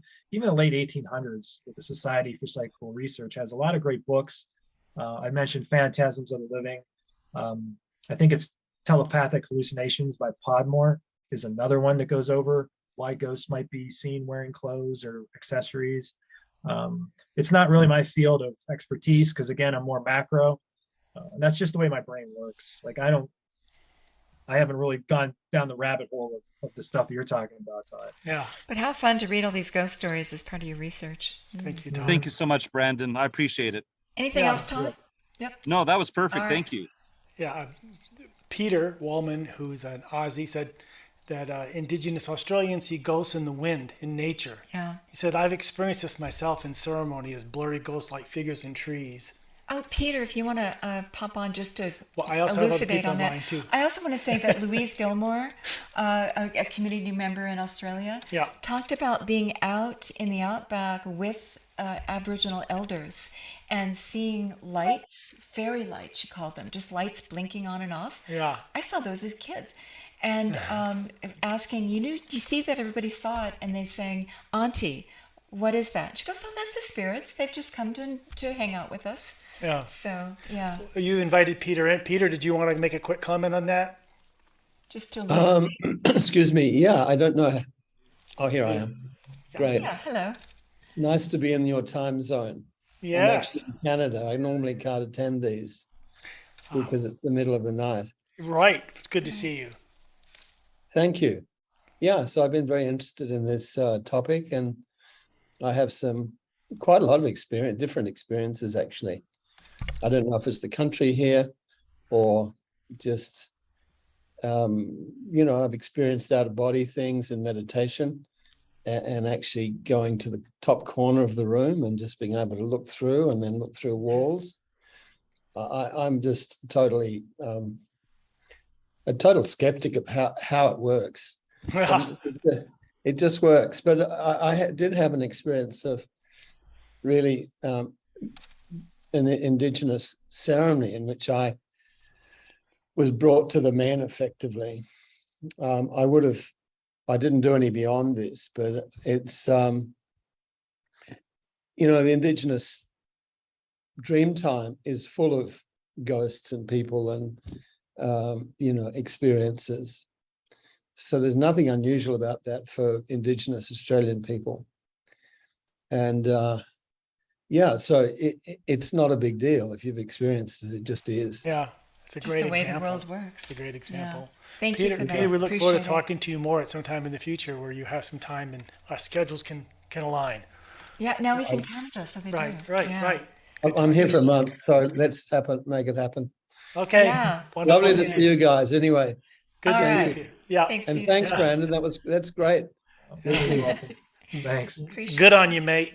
Now we have another astronomer next. We have Woody. Woody, yeah. Yeah, Woody. Want to jump on? And I know you had a... So Yeah.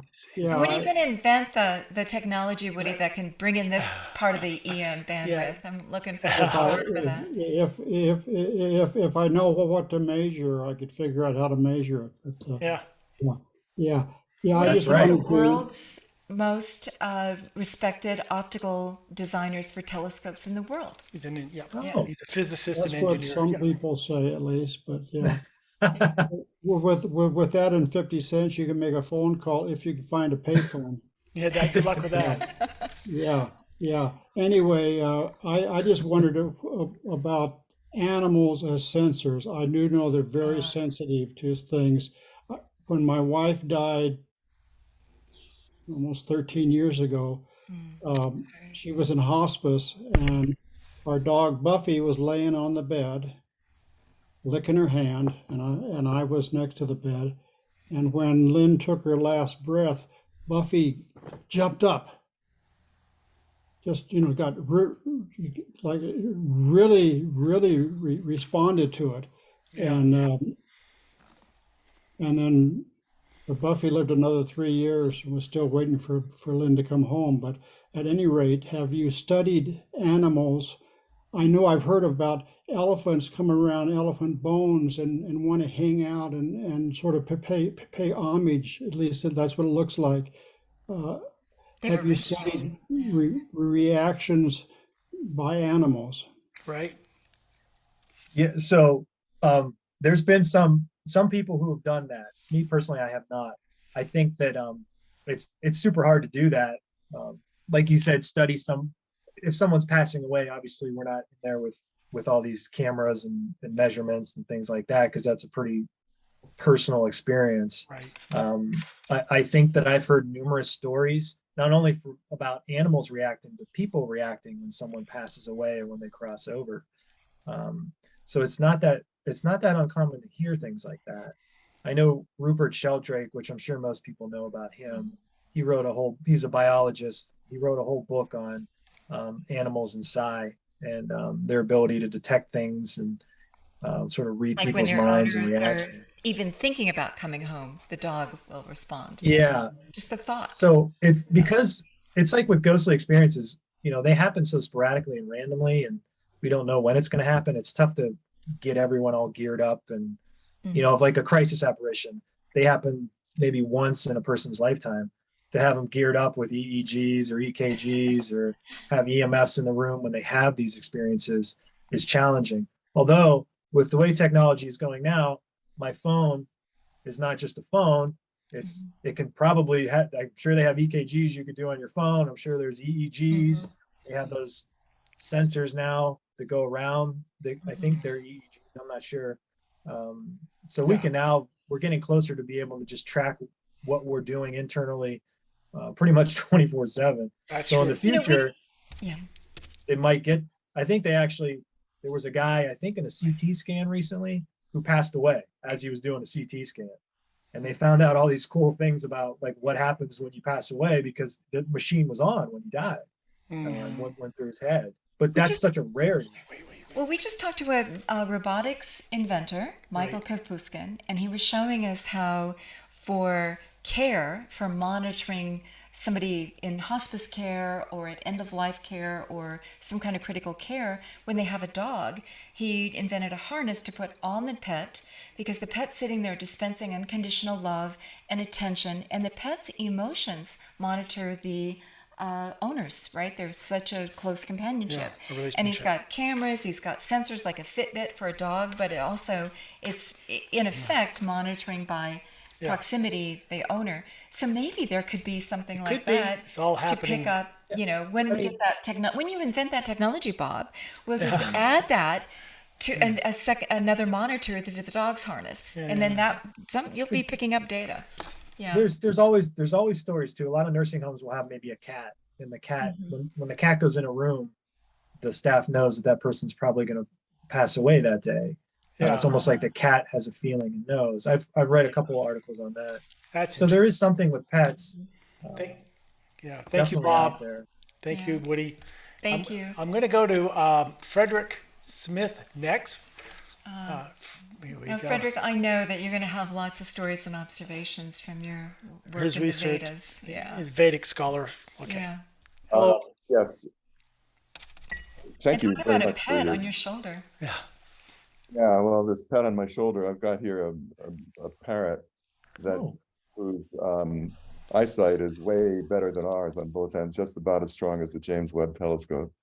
And that dog sitting on the other side of me here, whose sense of smell is hundreds of times more than mine, which means there's a whole lot more out there than meets the eye or the nose or any other sense than we can imagine.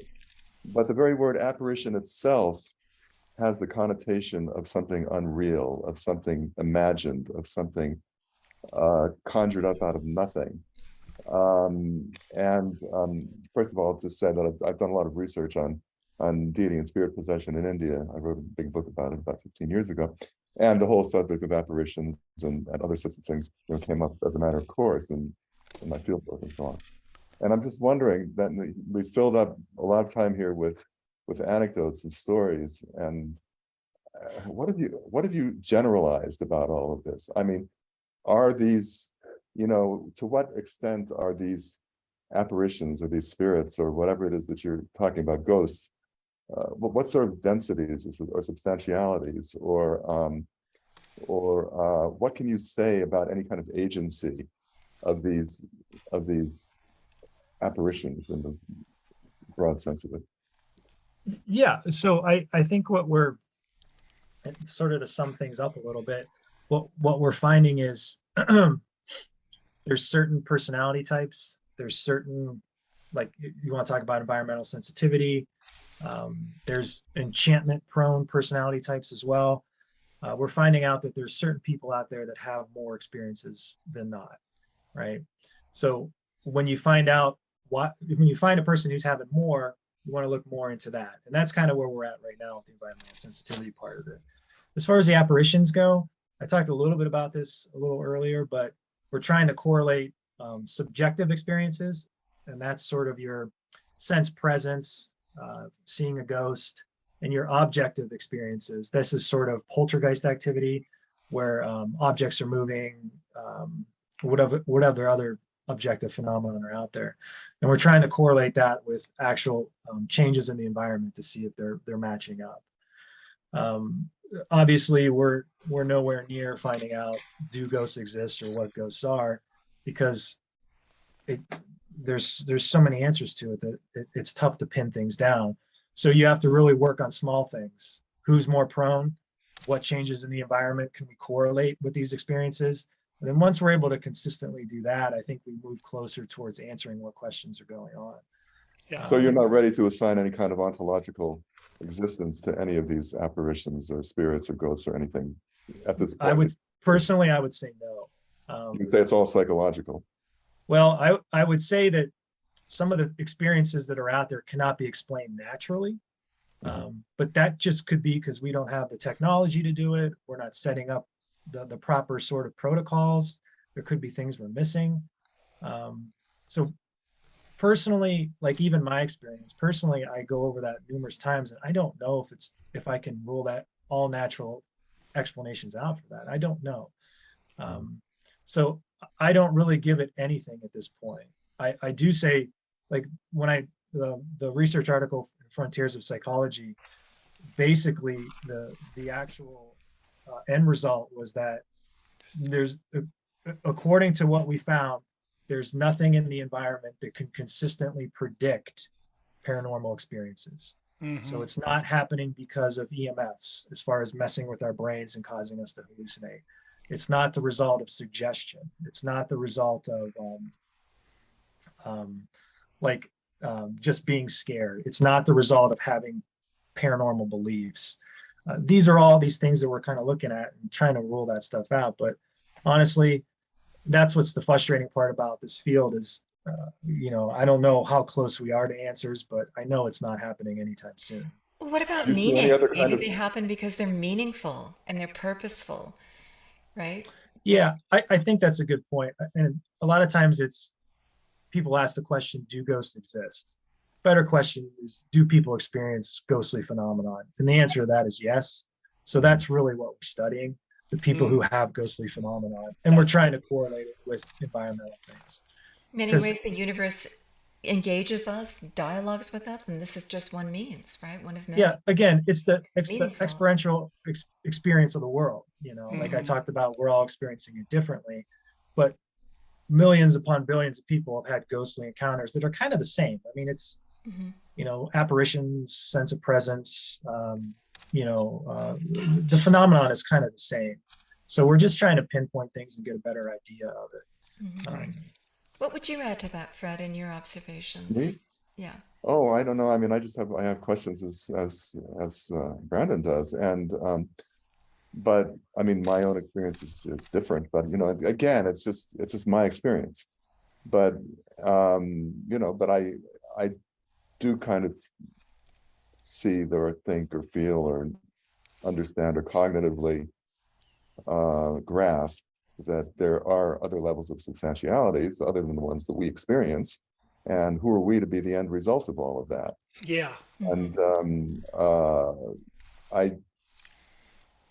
I mean, for me, I guess the lesson, were there to be a lesson, is that we need to be way more considerate towards our surroundings and our immediate environment, and than we're accustomed to being. I don't know what kind of conclusions you're drawing. I'm going to order your book immediately, but I want to see what the lessons are of your studies. Yeah. Well, you know, the book is in 2017, so I would kind of recommend the articles more, because and I guess that's, for me, it's an evolution. It's a progression. So Brandon in 2017 is not the same as Brandon in 2022. Yes, but what author does not want to sell his book, Brandon? Yeah. Well, listen, I'm not making money off that book. So I think but the research I do, the literature review that I do, it progresses from 2017 as a starting point. It moves up. So articles on that I've had over the last couple of years sort of show that progression of the right person in the right place. I think that, like you said, it's a challenging field to be in, because you never feel like you get an answer. You know, it's like someone walks in and fixes my air conditioner. They walk in, they do what they need to do, it's fixed, and they walk out. And I sit here with more questions sometimes than answers after I'm done with everything. So it's a little frustrating, but I think it's so fascinating that it just keeps me going with it. Yeah. I want to say that I appreciate, Fred, the point you bring out that other organisms, other creatures have far greater bandwidth for collecting data. Dogs in hearing, birds in sight.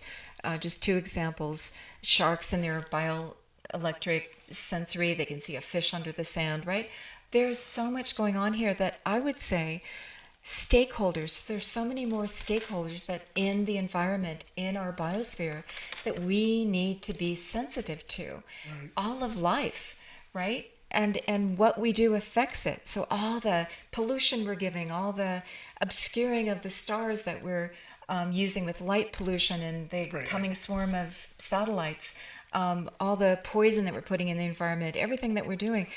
You know, can we understand that there's a lot of stakeholders? Yeah. There's the web of life here that we're affecting. Sure. And it's getting signals too, and we're disrupting its signals. We're disrupting the signals for little turtles to hatch from their shells and make their way to the ocean, right? We're disrupting so much.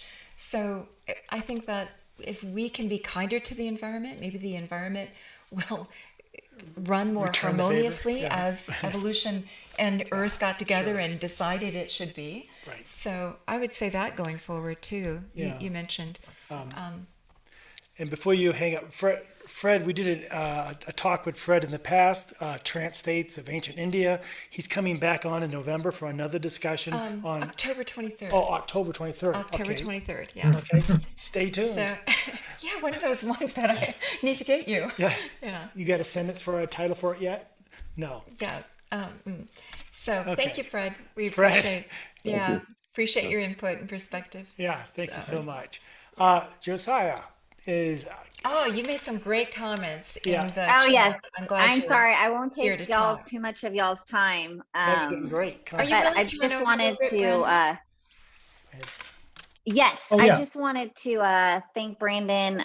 As far as I had an experience, I also put my father's ashes in Copacabana, which is in Rio de Janeiro. And at the time, my aunt had taken a picture, and when I came back to the States, I, did the pictures and all of that, and there was a circle on every single picture. And at first I thought I was I'm being a little dramatic. I'm grieving. Was a bereavement specialist for hospice for many years. So I'm like, I might just be thinking too much or thinking into it. But like Brandon said, it was a comforting experience. I followed it up with one of the chaplains, and you can actually see in each picture that the circle is moving. So it wasn't just me in my head, but I just want to thank Brandon and y'all saying that as far as just being in the experience and keeping that enchanting experience. And I just wanted to say that. And I know a lot of people have other questions, and so I don't want to take too much of your time. No, And I appreciate it. I think it's such an important thing, is that, like I said, we're day to day and our mundane. And when something enchanting happens, I don't know why our brains want to disenchant it. They want to take it away. And I would fight the urge to do that. And just sit back and enjoy the experience and what it meant to you. And I think for most ghostly encounters, it's not about finding out if a ghost or discarnate entity is there. It's just dealing with the experience of it. And it's the same with everything we're talking about. Those are powerful experiences. They're life-changing experiences for a lot of people. And mostly sacred experience. And like ghosts, people think ghosts are always terrifying. Initially, it's a little disturbing, but long-term research says that people who have ghostly encounters or believe in ghosts are actually better off mental health wise. That makes sense. There's a lot of research pointing out that the mental health benefits of having an experience or believing in the afterlife. Right. Perfect. Did you say a wind thank you guys. went through when your loved one, your parents passed? What was the Yes. wind aspect? It was a breeze. So when my father actually passed, I went up to Delaware and I stayed in his home. I had never been in the home. He had already passed, but I felt this breeze and the curtains move, and I just woke up. And I could hear him call my name, because my name's a little unique. It's Brazilian. It's Jussara in English, but it's Jossara in Portuguese. And then my grandmother just recently passed, and the same thing happened. There was a breeze, and she called my name, and she was actually in the hospital, but she passed. But it wasn't a scary feeling. It was at peace. Like, I'm okay. I'm moving on. It was a beautiful experience. And it was nice to hear that you've also had that, because I haven't really shared that with anyone before. So Yeah. I want to show you the book that the founder of the Queen Institute, this institute that we are now the directors of, wrote, where the spirits ride the wind. And she always said that, and this is true for many cultures that she studied, the presence of wind, when you know it's not from the environment, but the feeling of wind, the presence of wind, the interior experience of wind as well, is an indicator that the spirits are present. And in our work, which is the deep inner reverie that you can focus on, you can experience wind. And we always say that's just an indicator of being deep in the trance state. Yeah. And it's interesting. Hear the wind, see the wind, feel the wind. And it's interesting how much it's come up in discussion here today. Yeah. And being someone who worked in hospice, I just can't. That adds a maturity to your life experience that most of us don't have an opportunity at. But it really gives you a depth of acknowledgement of what that power of life is. And so I honor you for that work as well. Oh, thank you. Yes, I've been told, how do you do it? But I've been doing it for so long, and I truly loved it. So thank you. Yeah. It is such sacred work, and I want to thank the hospice workers that were there present when our mother died. She had all 4 children around her, and they said to us, do you know how rare that is? That all 4 of your kids are here? And just watching that progression, just holding her hand, she said, I'm ready to go, kids. And we're like, we're not ready for you to go, Mom. I'm ready to go.